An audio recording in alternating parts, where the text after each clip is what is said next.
Time has come for universal basic income, says Nicola Sturgeon. Coronavirus prompts Scotland's First Minister to make UBI a policy priority. I wonder if it'll be truly you. Meanwhile, a couple of weeks ago in Canada, 50 of the 105 upper house members calling for a minimum basic income for the duration of the pandemic. https://www. reddit.com/r/world news/Canadian_Canadian_for_a_minimum_basic/ https://ubiworks.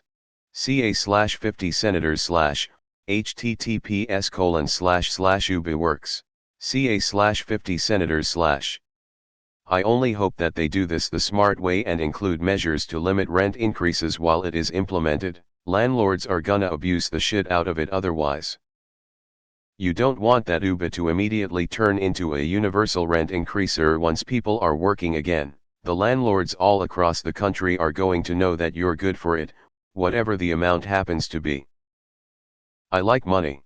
Ultra Instinct Andrew Yang, activated. https://www. youtube.com/watch v=KL39KHS07XC. Worth a watch for anyone interested in how it would work. Just today, https://www.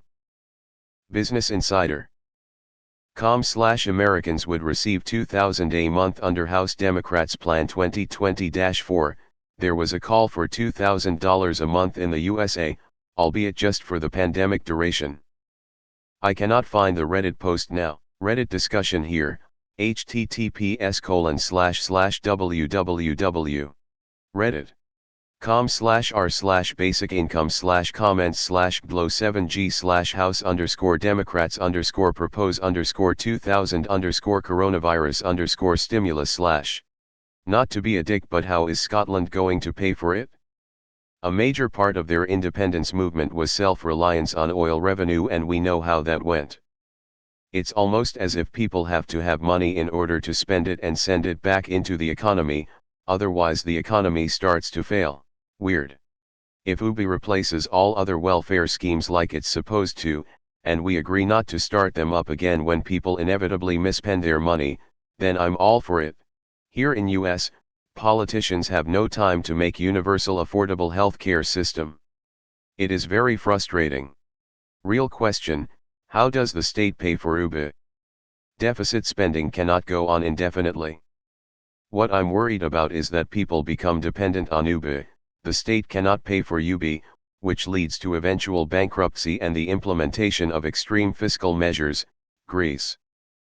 I'm all for UBI, but it should never be based on the number of kids and no difference whether married or single. Honestly, a UBI, assuming it wouldn't cause everything in the country to skyrocket in price, would relieve so much stress, I might actually enjoy living. Seriously, how does that work? You could just lower taxes to less than 5%. Where else would that money come from? Well, she's right. It's been looking that way even before COVID. Jobs are being lost at an alarming rate due to businesses shutting down and general zero-hour contracts. It just isn't sustainable this way, and something has to give. Has she thoroughly explained how it would be paid for? A fake Scotland to this day runs a pretty big deficit and isn't self-sustainable. Time has come for wages for working to be higher than a UBI. UBI is great until you realize that the middle class is already getting squeezed the hardest. Andrew Yang was ahead of the time. We'll be glad to see him run for 2024. Well done, Hen on Ursel. The amount of folks not reading the article or just plain agenda pushing is incredible. Commie-hating Americans and salty little Englanders, try and produce some real discussion points, please. Time to move to Scotland. Sorry lads south of the border, you'll have to take overtime to pay for my cans of tenants. Y'all taking expats with liberal arts degrees? Asking from Texas. UBI is the socialists' equivalent of the free energy machine. I think rather than having a full basic income, we would be better if we balanced work and non-work life. At the moment I don't think it is balanced for both. We seem to have created a society whereby people spend most of their productive hours working for others. This includes work hours and the time spent to get to your job. I think it would be better if policies were implemented that strongly pushed people to only work in a job for 3 days, not 5 or 6 days. Policies that made the basics affordable for all. Why does it take 2 people working full-time to afford the basics, i.e. a roof over your head, food to feed the family, money to cover basic utilities? It shouldn't. So 3 days work and 4 days off. Now all those days would not be for just sitting around scratching your arse but for housework, maintenance, and the other things people do when not in paid work. But then the other days for social activities, engaging with the community. Left-wing populism in action. Ah yes, I too believe we have infinite resources now. Cake for everyone. Free money. What could go wrong? Scotland already has the highest deficit in Europe. Who exactly is going to pay for their universal basic income? Is she prepared to dramatically raise taxes on Scots, or is she going to just ask for a blank check from the English again? Seriously, if you say have someone making 20-30k per year and say we put a limit on households of 2-person or 3, you can legit rid programs like welfare, EI, or disability that legit have cost folks and taxpayers more. The time has come to break up these big monopolies, raise taxes, and give the worker a damn chance. The funny thing is that I was actually against of the idea of this back when I was broke as hell. Now that I'm doing well and have a little bit of cash lying around, I think to myself, wow, this would have been helpful as fuck back when I was struggling. At this point I don't think it's a bad idea. About time. We do not need anywhere close to full employment as humanity ravishes the environment and uses up the Earth's biocapacity. If you'd told people in the 1970s, as they were on the brink of the personal computer revolution, that today's citizens would be working longer hours for less, that their mental health would have deteriorated and that 1 in 5 British children was going hungry, they'd have laughed at you. If you'd told them that British children would now be the unhappiest children in the world, https://metro.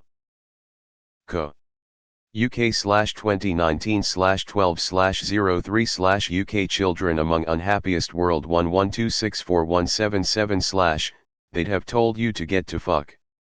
No more multinational companies that hoard their profits like damn dragons whilst reinvesting nothing into production, training staff, or wages. Just start throwing multinational countries that register their company in Panama or some London-sanctioned tax haven in some British ex-territory out of the country. Facebook doesn't want to pay tax despite letting itself be used by Cambridge Analytica to ruin our democracy and to spread 5G coronavirus conspiracies. Fine. Get the fuck out. Block it at domain level. Maybe in 2008 hooking up a database to a website was revolutionary. That's standard practice today. Oh, you're a company like Amazon and Starbucks that haven't paid tax in years? Cool. Your stuff just got nationalized, expropriated, and we'll use your means of production to set up worker cooperatives owned and run by the workers instead of having workers pissing in bottles whilst they're working. https://nypost. com/2018/04/16/ Amazon warehouse workers pee into bottles to avoid wasting time. Undercover investigator / localize the economy and let people enjoy a slower pace of life. And anyone talking about expanding the working day back up to 8 hours, or insisting on market efficiency or the virtues of privatization which has brought such misery to the UK. These people, let's have them in a tent, in the middle of a field. 6 o'clock every morning, let's have them up.